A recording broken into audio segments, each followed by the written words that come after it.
না লেখা চিঠিটা ডাক বাক্সে রাখো কোণে, সাদা খামের না লেখা নাম এঁকেছে তার গানে।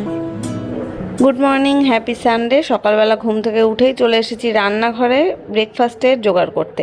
বাবাই পড়তে গেছিলো, পড়ে আসলে ওর জন্য ব্রেকফাস্ট বানিয়ে দিলাম। আজকে নিয়ে এসছে গোল পাউরুটি, হয় না যেগুলো প্যাকেটের মধ্যে করে থাকে, একটু মিষ্টি টাইপের।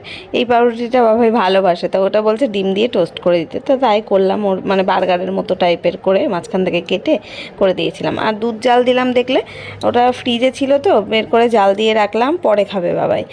আর এখন যে আমার জন্য চা করছি। আর আজকে তো রবিবার, স্পেশাল রান্নাবান্না হবে আজকে। অনেক দিন পর সেই যাব করে আইব্রু করতে গেছিলাম ফাইনালি। ওখান থেকে বাবার দোকান থেকে ঘুরে আসলাম, মার বাড়ি থেকে ঘুরে আসলাম, বাজারে গেলাম, আরও কিছু দরকার ছিল সেসব মেটালাম। তো সব কিছু নিয়ে আজকে ব্লগটা সাজিয়েছি, পুরো কন্টিনিউ করো, আশা করছি ভালো লাগবে। তো এই যে এখন চা বসিয়ে আমি এখন আমার জন্য মুড়ি বিস্কুট যেগুলো নিই, প্রত্যেক দিনই খাই দেখেছো, সেটাই নিচ্ছি। আর আজকে না বিভৎস গরম লাগছে, সকাল থেকে একটু হাওয়া বাতাস নেই। মানে বাইরে হয়তো হাওয়া বাতাস আছে, কিন্তু ঘরের মধ্যে না বোঝা যায়। আমাদের ছাদের পরে তো 24টা ঘন্টা পুরো টানা রোদ থাকে, তো ওই জন্য ছাদ গরম হয়ে যায়, ঘরগুলোও সব গরম হয়ে যায়। যদিও এই রান্নাঘরের এই মানে ডাইনিংয়ের পজিশনটা, দুটো বড় বড় জানলা আছে তো দুই দিকে, আর এক পাশে একটু গাছপালা আছে, সেই জন্য একটু হাওয়া বয়, ওটাই যা একটু মানে স্বস্তি পাওয়া যায়। আর এই মানে সারা ঘরের আমাদের 3টে ফ্যান রয়েছে সারা বাড়িতে, তো 3টে ফ্যানের মধ্যে সবথেকে বেশি হাই স্পিড ফ্যান হচ্ছে এই মাঝখানের মানে ডাইনিংয়ের ফ্যানটা। ওই ছোটো যেই হাই স্পিড ফ্যানগুলো হয় না, সেটা ফুল স্পিডে দিলে মনে হয় যেন উড়ে যাচ্ছি হাওয়ায়। তো এখানে বসে এখন চা খাবো, চাটা রেখেছি, ফ্যান না আমি চালিয়ে রেখেই এদিকে গ্যাসে রান্নাবান্না করছিলাম। কি করব, গরমে টিকতে পারছি না, তো একটু কমিয়ে দিয়েছিলাম। যদিও এবার জলের বোতল ভরা বাকি, আরও রান্নাঘরে সব মানে কাজ বাকি রয়েছে। একটু বাসন টাসন তুলতে হবে বেসিন থেকে, বেসিন মাজতে হবে, মাসি এখনও আসেনি কাজে, তো প্রচুর কাজ রয়েছে, পরপর করব। কিন্তু এত গরম হলেও কি আমাদের চা খাওয়া কিন্তু বন্ধ হবে না, আমার অন্তত। যত গরমই পড়ুক না কেন, 40 ডিগ্রি 50 ডিগ্রি, আমার চা খাওয়া তো বারকারার থাকবেই। তো এখন এই যে কারেন্ট চলে গেছে, বললাম না এইমাত্র যে হাই স্পিডের ফ্যানের হাওয়া খাবো, সেটা আমার কপালে সহ্য হলো না। ভগবান বললো না, তোকে গরমে ভাবসে মারবো।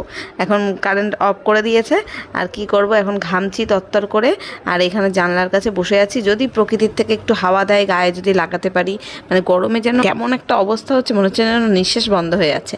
তারপরে আজকে সকালবেলা ওই যে বাবাইয়ের কয়েকটা জামা প্যান্ট ছিল, সেগুলো কাচাকুচি করেছি, রোদের মধ্যে গিয়ে মেলেছি। আর আমাদের বাড়িতে তো সকালবেলা মানে ঘুম থেকে উঠে দরজা খোলার থেকেই দেখি একদম হলকানি রোদ, মানে বাইরেটাই পুরো টানা রোদ। সকালবেলা যদি 6টার সময়ও আমাদের বাড়িতে আসো, তাও উঠোনে মনে হয় রোদ থাকবে। যদিও 6টার সময় আমি উঠে দেখিনি রোদ আছে কি না, থাকে, হ্যাঁ থাকে, এরমই রোদ থাকে, টানা রোদটা থাকে, সকালবেলাটাই থাকে। যত দিন চলে যাচ্ছে দুপুর গড়াতে থাকে, 2:30 3টে বাজতে লাগে, তখন উঠোন থেকে রোদটা আস্তে আস্তে চলে যায়। তো এখন এই যে বিছানা টিছানাও তোলা হয়নি, এখন দেখতে পাচ্ছ তো বেলা 10টা বাজে। তো এই কাপ প্লেটগুলো আমি মাজবো, এখানে বেসিনের মধ্যে রাখলাম, আর বাদবাকি বাসন তুলে দিয়েছি বেসিন থেকে। আর ভাত বসিয়ে দিয়েছিলাম সকাল সকাল। তোমাদের দাদাভাই শুয়েছিল এতক্ষণ, এই মানে ওর বিছনা তুলবো কী করে, ও শুয়েই ছিল, এখনও বেরোয়নি, বাথরুমে গেছে উঠে। তো আমি এখন যাবো বিছনাটা তুলতে। আর কালকের একটু তরকারি, তারপর হচ্ছে ডাল, এগুলো ছিল, ভাত ছিল না রাতে, আর ভাত বানাইনি, অল্প করেই ছিল। তো সকালবেলায় ভাত বসিয়ে দিলাম, ওর বাবা খাবে, খেয়ে যাবে, তার জন্য মানে সকাল মানে চা করলাম যখন, তখনই ভাত বসিয়ে দিয়েছিলাম। তো ভাতটা করা থাকলো সকালে। আর বাবাই এখন ওই যে স্মুদি খাবে, ছাতু দিয়ে ওকে যেটা বানিয়ে দিই, ছাতু, কলা, তারপরে খেজুর, আর হচ্ছে একটু হানি দিই তার মধ্যে একটু মিষ্টির জন্য। তো এসব দিয়ে আর দুধ দিয়ে, দুধটাকে ঠান্ডা করে নিয়েছিলাম তখন, দিয়ে এখন এই যে বানাচ্ছি, এটা ও খাবে। তো এই রবিবার করে এটা খায়, আর সারা সপ্তাহ খায় না, ও সপ্তাহে একদিন মানে দুধের স্মুদিটা খায়, দেখেইছো তোমরা। তো সেটা এখন বানাতে আসলাম। তারপর বানানোর পরেও দেখলাম খানিকটা একটু বেশি হয়ে গেছিলো, একটুখানি বেশি হয়েছিল, সেটা আমি খেলাম। আর দুধের বাটিতে দুধও রেখেছিলাম খানিকটা, ও আবার 1 গ্লাস খাবে, মেপে মেপে, 1 গ্লাসের বেশিও খাবে না, কমও খাবে না। তাই দুধ ছিল, তা ভাবলাম কি রেখে দিই, বাটি করে ফ্রিজে তুলে রাখি, বিকেলে চা খেতে পারবো। যদিও আজকে বিকেলে বিকেলে বাড়িতে চাটা খাওয়া হয়নি, আমি তো বাড়িতে ছিলাম না, বাজারে বেরিয়েছিলাম, বাইরে থেকেই খেয়েছিলাম। তো এখন এই যে স্মুদিটা হয়ে গেল, ওকে দিয়ে ওকে বললাম কি বাবা তুই বাড়ির থেকে বেরোস না, এত গরমে রোদের মধ্যে সাইকেল নিয়ে একদম বেরোস না। অবশ্য আমাদের বাড়িতেই এত রোদ, ওই অনেকের বাড়িতে যায়, তারপরে আরও ওর বন্ধুরা আছে পাড়ায়, তাদের বাড়িতে না উঠোনে ছাওয়া থাকে, উঠোনে খেলাধুলা করতে পারে তাও গেলেও, কিন্তু আমাদের উঠোনে কোনোভাবেই সম্ভব না। শীতকালে সব দেখেছো বাচ্চা কাচ্চা নিয়ে এসে বাবাই আমাদের বাড়িতে উঠোনে খেলে, কিন্তু গরমকালে মোটেও খেলা যাবে না, গাছপালা সেরকম একটা নেই। এখন তবু আমার উঠোনে মানে ছোট ছোট কয়েকটা গাছপালা হয়েছে, দুপাশে দুটো নিম গাছ হয়েছে, তারপরে শিউলি ফুল গাছ, দুখানা জবা ফুল গাছ আছে দেখেছো, সাদা ফুল গাছ রয়েছে, সামনে এই স্বামী গাছটা হয়েছে, আবার একটা দেখছি একাই ওই সুপুরির পড়ে, মানে সুপুরি পড়ে না, পাকা সুপুরি টুপুরি পাশে আশেপাশে গাছ আছে, সেই পড়ে সুপুরি গাছ এখন একটা হচ্ছে। তো ওইটাও বড় হলে, মানে সব গাছগুলো বড় হলে একটু হয়তো ছাওয়া দেবে, কিন্তু এখন অতটা ছাওয়া নেই, হাওয়া বাতাস একটু হলে হয়। তো তারপরে ওকে খাবারটা দিয়ে এসে আমি রান্নাঘরে চলে আসলাম।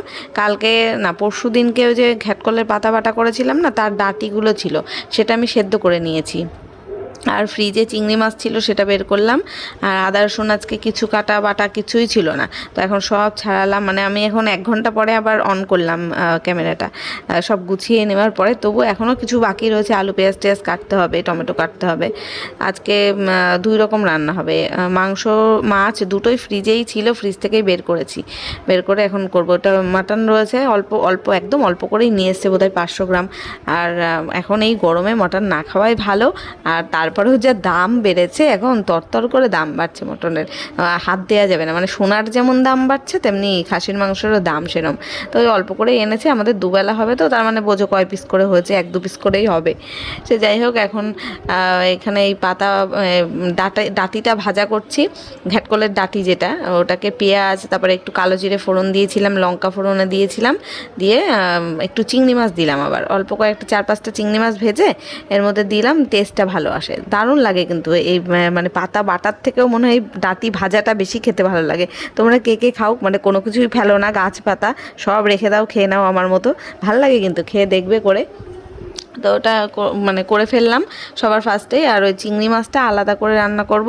তোমাদের দাদাভাই বলেছিল কি চিংড়ি মাছটার ওই মালাইকারি যেমন হয় না সেরম করতে, কিন্তু আমার ফ্রিজে দেখছি টক দই তো নেই, তার ওকে বলাও হয়নি আনতে। তার ভাবলাম কি থাকে, এমনি যেমন চিংড়ি মাছ রান্না করা হয়, একটু টমেটো দিই, আর একটু সামান্য চিনি দেবো, একটু মিষ্টি মিষ্টি টক মতন ভাব হবে, খেতে ভালো লাগবে। তো ওরকমই করলাম, একদম কষা কষা করে। ফ্রিজে হচ্ছে পটল ছিল, চিংড়ি পটল করা যেত, কিন্তু করলাম না ইচ্ছা করেই, ওই পটল কাটতে আবার এখন সময় লাগবে, তার থেকে যখন বলেছে মালাইকারি টাইপের করতে, ওই টাইপসে অফ করলাম, কিন্তু ওই টক দই ছাড়া। তো এখানে মাংস রান্না করব, মাংসের জন্য আলুটা একটু ভেজে নিয়েছি, অল্প মাংস তো তাই একদম অল্প, মানে দুটো ছোট ছোট আলু দিয়েছিলাম, 4 পিস 8 পিস মতন হয়েছে, না 6 পিস হয়েছে মনে হয়। তো এই যে মাংসটা কষানো হয়ে গেছে, ভালো করে কড়াইতে কষিয়ে নিয়েছিলাম। আর আজকে না পেঁয়াজ এখানে ভাজা বসিয়ে আমি ওই জানলার কাছে বসেছিলাম, বসে একটু ভিডিওর কাজ করছিলাম, ফোনের কাজ করছিলাম, আর পেঁয়াজটা পুড়ে গেছিলো। তো কয়েকটা পেঁয়াজ মানে মানে ফেলেও দিলাম, দিয়ে মানে তেলটাও একটু পুড়ে উঠেছিল, আবার করে বসালাম। এই হয়, মানে তাড়াহুড়ো করে কোনো কাজ করতে গেলে এই হয়। মাংসটা দেখলে সিটি উঠতে বসিয়ে দিয়েছি, আমি আবার 2-3টে লিচু খেলাম। বাবাই এখন ঘুরে ফিরে এসে বসেছে, আমি ওকে বললাম যা স্নান করতে যা, খেতে দিয়ে দেবো তোকে।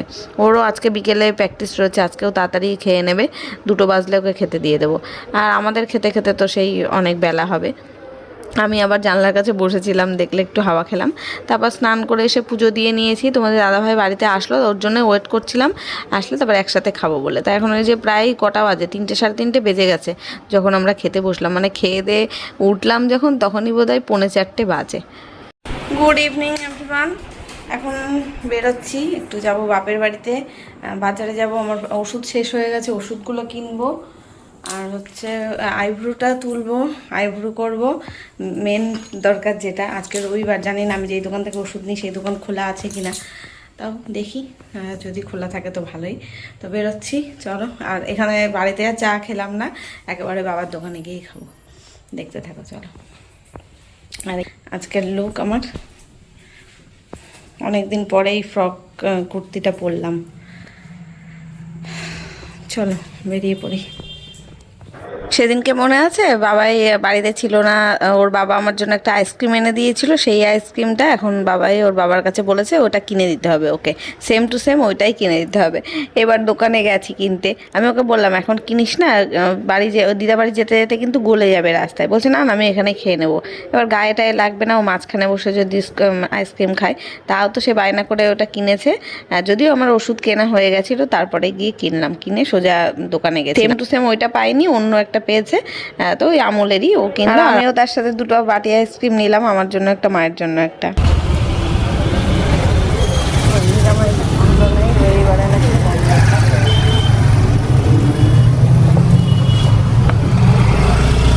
আজকে রবিবার তো আমি ভাবলাম মনে হয় ওষুধের দোকানটা বন্ধ রয়েছে, বন্ধ থাকলে অন্য একটা দোকানে যেতে হতো, তা দেখলাম না খোলা ছিল। আসলে আমি যে এইখান থেকে ডাক্তার দেখিয়েছি তার একদম গায়ে লাগানো এই ডাক্তারখানাটা, ওখান থেকে সব রকম পাওয়া যায় যা প্রেসক্রিপশনে লিখেছে।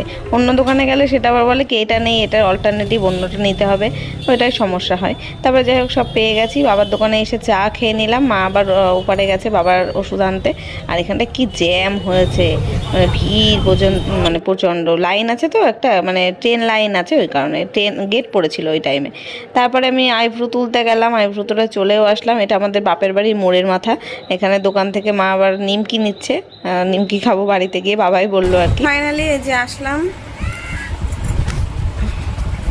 ফোনের ক্যামেরায় কি লেগেছিল, আইব্রু করেছি আর দেখো পুরো লাল হয়ে গেছে, এখানে র্যাশ বেরোনোর মতন, চোখের দুই মানে পাতাতে দেখেছো লাল লাল হয়ে গেছে, র্যাশ বেরিয়ে গেছে। গরম না আরও প্রচণ্ড গরম, ওই জন্য তো সব কাজ কমপ্লিট করে বাড়িতে আসলাম। বাবা এই যে বাবাইয়ের কাজে লেগে পড়েছে, ওর এই বাড়িতে আসলে একটাই কাজ, দিদার ফোন দেখা।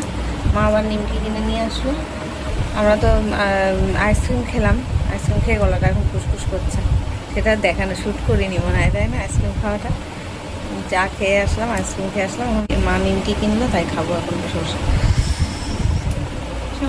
দেখতে থাকো।